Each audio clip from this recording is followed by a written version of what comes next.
The story is about weekend रे सब बेले एमती भाबियार नहीं कि आमको गिल्ट फ्री डाइट करियर अच्छी एंड बहुत सारा हार्ड वर्कआउट करियर अच्छी.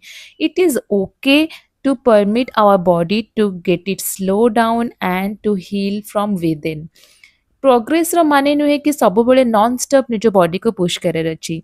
समटाइम्स पॉज नेबार अच्छी, रिलैक्स हेबार अच्छी एंड निजर बॉडी को रीसेट करार अच्छी सो दैट बॉडी रिचार्ज हो सारा पर बहुत बढ़िया से काम करिव for the next 2 to 3 weeks पाई. So you will be come back like a stronger one after repairing and rebuilding your system.